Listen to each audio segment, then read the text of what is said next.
तो hello guys, welcome to my channel. तो आज हम पढ़ेंगे काइनेमेटिक्स के अंदर 1D motion, 2D motion, 3D motion और उसके एग्जांपल्स के बारे में समझेंगे। और काइनेमेटिक्स में हमारी कुछ वेरिएबल टर्म्स आती हैं, उसके बारे में हम डिस्कस करेंगे। ठीक है, तो मैं आपको पहले ये सब समझाऊंगा, लास्ट में मैं आपको कुछ एग्जाम्पल्स दूंगा, आपको बताना है उसमें 1D 2D 3D कौन कौन से होंगे। ठीक है, तो वीडियो स्टार्ट करते हैं।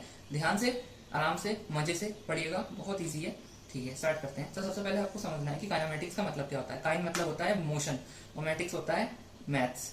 ठीक है, मतलब कोई भी बॉडी अगर हमारी मोशन में है तो उस टाइम उस पर जितनी भी मैथ्स लग रही है तो उसे हम काइनेमेटिक्स कहते हैं। मतलब कि कोई भी हमारी बॉडी मोशन में है तो उस पर जितनी भी डिस्टेंस, डिस्प्लेसमेंट, वेलोसिटी, ये सब हम निकालते हैं ना, तो उसको हम काइनेमेटिक्स के अंदर रखते हैं। काइनेमेटिक्स कहलाती है वो। ठीक है, कोई भी हमारी बॉडी मोशन में है तो उस पर जितनी भी मैथ्स लग रही है, कुछ भी लग रहा हो, तो वो हमारी काइनेमेटिक्स कहलाएगी। ठीक है, काइनेमेटिक्स में हम कौन सा पार्ट पढ़ेंगे आज? हम पढ़ेंगे 1D मोशन।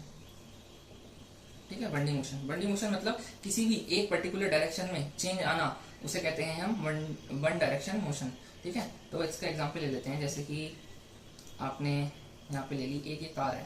ठीक है, ये हमारी ऑडी है, ऑडी ले ली हमने यहाँ पे। ठीक है, तो ये हमारी एक रोड पे चल रही है। ठीक है, चल रही है। तो आप इसमें देख सकते हैं कि एक ही डायरेक्शन में चल रही है, एक्ट डायरेक्शन में।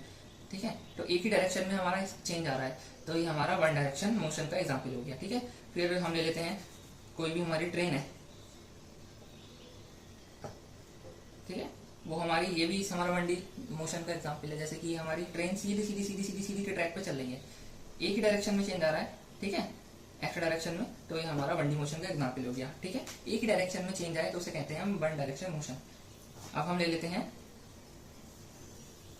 2 डायरेक्शन मोशन का, 2D मोशन का एग्जाम्पल। ठीक है, जिसके दो कोऑर्डिनेट, जिसके दो एक्सिस में चेंज आए, एक्स में भी वाई में भी। जैसे आप फिजिक्स में आगे देखोगे, आगे वाले चैप्टर में आप पढ़ोगे सर्कुलर मोशन। ठीक है, सर्कुलर मोशन में हमारा एक्स डायरेक्शन में भी चेंज आता है और वाई डायरेक्शन में भी चेंज आता है। ठीक है, तो ये हमारा 2D मोशन का एग्जाम्पल हो गया। एक हमारा होता है प्रोजेक्टाइल मोशन, इसके एक्स में भी वाई में भी दोनों में चेंज आता है, ये भी हमारा 2D मोशन का एग्जाम्पल हो गया। ठीक है दोस्तों, आप इसे याद रखिएगा। अभी मैं आपको कुछ एग्जाम्पल्स दूंगा, आपको बताना है, खुद बताना है कि इसमें क्या होगा, तो समझ के चलिएगा, रटना नहीं है, समझना है। जो लोग समझ के चलते हैं ना, वो कभी चीज भूलते नहीं है, और जो लोग रटते हैं वो हमेशा रटते रह जाते हैं, उनसे कभी फिजिक्स सॉल्व नहीं होती है। ठीक है, तो फिजिक्स हमारी समझने की चीज है, फील लाने की चीज है। ठीक है, तो अब हम देखते हैं 3D मोशन। तीनों कोऑर्डिनेट, तीनों डायरेक्शन में चेंज आना 3D मोशन कहलाता है। जैसे कि आप बेसिकली देखोगे इसको केमिस्ट्री में जैसे कि गैसेस के मॉलिक्यूल्स होते हैं, तो उनकी कोई पर्टिकुलर डायरेक्शन नहीं होती है, वो कोई भी डायरेक्शन में मूव करते रहते हैं, एक्स में, वाई में, जेड में। ठीक है, ये हमारे कोई सी भी गैस है, उसके जो मॉलिक्यूल्स है वो हमारे रैंडमली मूव करते रहते हैं, कोई भी डायरेक्शन में, कोई भी डायरेक्शन नहीं है उनकी। ठीक है, कोलाइड्स करते रहते हैं, तो ये हमारा एक्स वाई जेड तीनों डायरेक्शन में चेंज आ रहा है, तो ये हमारा 3D मोशन का एग्जाम्पल हो गया। ठीक है, और आप फिजिक्स में देख सकते हो 3D मोशन, जैसे एरोप्लेन होता है ना हमारा। ठीक है, एरोप्लेन है हमारा, मान लिया एरोप्लेन भी हमारा कभी सीधा चलता है, कभी ऊपर, कभी ऐसे होता है, कभी सीधा निकल जाता है, कभी ऊपर हो जाता है, तो उसकी भी कोई पर्टिकुलर डायरेक्शन नहीं है, तीनों कोऑर्डिनेट में चेंज आ रहा है, तीनों एक्सिस में चेंज आ रहा है, तो ये भी हमारा 3D मोशन का एग्जाम्पल हो गया। ठीक है, ठीक है, आप समझ गए होंगे, बहुत ईजी है। 1D मोशन में एक ही डायरेक्शन में चेंज आए, हमने देखा कार और ट्रेन का एग्जाम्पल। 2D मोशन, दो डायरेक्शन में चेंज आना, हमने देखा प्रोजेक्टाइल और सर्कुलर मोशन का एग्जाम्पल। 3D मोशन, तीनों डायरेक्शन में, तीनों कोऑर्डिनेट में चेंज आए, हमने देखा गैसेस के मॉलिक्यूल्स और एरोप्लेन का एग्जाम्पल। ठीक है, अब मैं आपको कुछ क्वेश्चन देता हूँ, आपको बताना है कि इसमें 1D मोशन है, 2D मोशन है, 3D मोशन है। ठीक है, 4D मोशन बता देना, 4D मोशन नहीं है हमारा इसमें ठीक है, अभी आपको 3D मोशन तक बताना है। ठीक है, तो मैं लिख लेता हूँ पहले।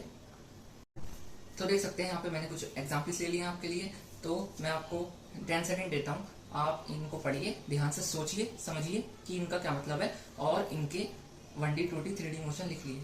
ठीक है, 10 सेकेंड देता हूँ मैं आपको।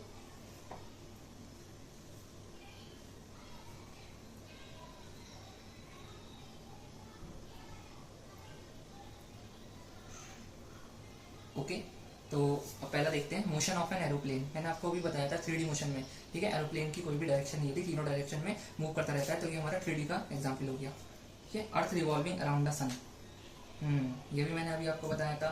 2D मोशन में मैंने आपको बताया था circular motion, X direction, Y direction. ठीक है, दोनों में चेंज आता है, तो कोई भी हमारी अर्थ है, ठीक है, वो हमारे सन के चारों ओर घूम रही है। ठीक है, एक्स में चेंज आ रहा है, वाई में चेंज आ रहा है, ये भी हमारा 2D मोशन का एग्जाम्पल हो गया। Motion of the wheel of train, ये भी हमारा 2D का एग्जाम्पल हो गया, एक्स वाई डायरेक्शन में चेंज आ रहा है। Train running on a straight track, मैंने अभी आपको बताया था, फर्स्ट 1D डायरेक्शन में, ये हमारा 1D मोशन का एग्जाम्पल हो गया। कोई भी जहाँ पे भी आपको स्ट्रेट लिखा दिख जाए ना, आप आंख बंद करके 1D मोशन लिख देना, क्योंकि स्ट्रेट मतलब एक ही डायरेक्शन में चेंज आ रहा है, बिल्कुल सीधा सीधा स्मूथली चल रहा है वो, ठीक है। तो ये 1D मोशन का एग्जाम्पल हो गया। A ball drop from a building, एक बॉल है बिल्डिंग से नीचे गिराया, एक ही डायरेक्शन में चेंज आ रहा है, नीचे गिर रही है ना, सिर्फ एक ही डायरेक्शन में, इधर की साइड गिरी, एक ही डायरेक्शन में चेंज आ रहा है, 1D मोशन का एग्जाम्पल है ये। मॉलिक्यूल्स ऑफ गैस, सभी को पता है, आपको भी पता है, मुझे भी पता है। 3D मोशन, 3D मोशन का एग्जाम्पल होगा, तीनों कोऑर्डिनेट में एक्सिस में चेंज आ रहा है, ठीक है। तो ये हमने कुछ एग्जाम्पल्स लिए 1D 2D 3D के, ठीक है। अब हम दोस्तों बात करते हैं काइनेमेटिक्स के अंदर कुछ वेरिएबल टर्म्स आते हैं, काइनेमेटिक्स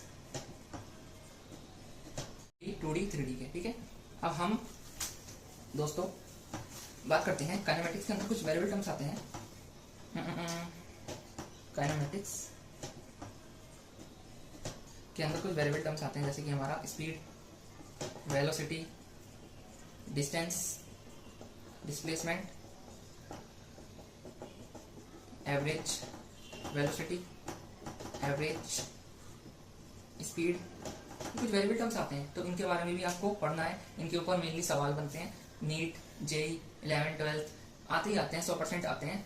तो मैं यहाँ पे आपको इनके बारे में मैंने आपको बता दिया, मतलब ये मेनली टर्म्स होती हैं। नेक्स्ट वीडियो में हम पढ़ेंगे डिस्टेंस और डिस्प्लेसमेंट के बारे में, और उस वीडियो में मैं आपको बहुत अच्छे क्वेश्चन कराऊंगा नीट जेई लेवल के, ठीक है। और मेनली आपके वो बोर्ड्स में भी दिख सकते हैं 12th क्लास में, ठीक है। तो नेक्स्ट वीडियो में हम इन 2 टर्म्स के बारे में जरूर पढ़ेंगे। अगर वीडियो अच्छी लगी हो तो कमेंट करिएगा, और अगर कोई भी दिक्कत हो तो मेरे को कमेंट कर सकते हैं, मैं आपका आंसर का सॉल्यूशन जरूर, क्वेश्चन का सॉल्यूशन जरूर दूंगा, सॉरी, ठीक है। तो बेस्ट ऑफ लक, पढ़ाई करते रहिए और मिलते हैं नेक्स्ट वीडियो में। Thank you.